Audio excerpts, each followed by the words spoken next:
สวัสดีทุกคนตอนเช้าๆมาเปิดคลิปมามื้อนี้เฮามาขนคันขางคันเบ็ดนะทุกคนที่แรกดังไพ่คิดว่าสิคั่วเป็ดคั่วไก่น้ำบูแมนนะดังไพ่เพื่อล้นคันเบ็ดนะทุกคน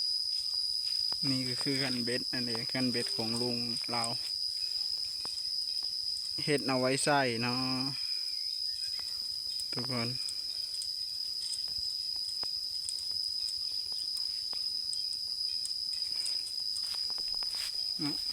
ตอนนี้เขาก็ปิ่นดานกันเนาะบดเจ้คิดว่าค่อยเลยคิดว่ามีอันค่อยเลยคิดว่าจุดดักจุดภัยครัวไก่นะมันสุดท้ายคนลนคันเบ็ดเอง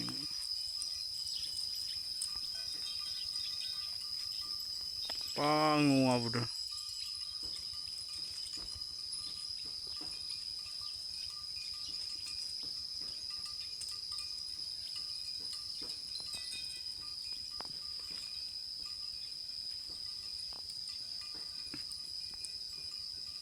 คันเบ็ดใส่ปลา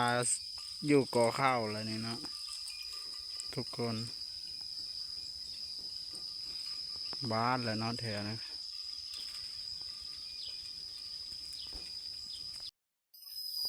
สิให้เบิ่งนี่เนาะคนไปหายแล้วกลับมานะทุกคนเป็นยังกลับมายังกลับมายังไม่ได้ไปเลยครับป่วยบุเราไปหาน้องมึงแม่เราไปหายแล้วคลัดกลับมาเนาะทุกคนแม่เขาเองเยอะกันวิทูนะเอ็ดใช่น้ำไหลหมดเลยกำลังขางคันเบ็ดคือเก้านะเนาะทุกคนใช่แล้วน้ำปลาโพะ5-6 ตัวตอนนี้อยากให้เบิ่งไปแดงมาใช่เดี๋ยวนี้มาแต่หน้าเรามาแต่หน้า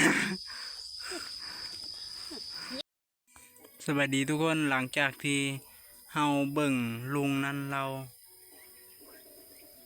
เฮ็ดคันเบ็ดแล้วตัวนี้เฮาจะให้มาเบิ่งไก่งวงนะทุกคนอยู่บ้านทุกคนมีบ่ไก่งวงแบบนี้นะมันบ่แม่นไก่ได้เนี่ยมันบ่แม่นแบบไก่อันธรรมดาเนาะมันเป็นไก่งวงเขาว่าเอามาเลี้ยงไม่เนาะบ่แม่นค่อยเลี้ยงนี่แม่เราเลี้ยงนะไก่งวงอยู่บ้านทุกคนมีบ่อยู่ทาง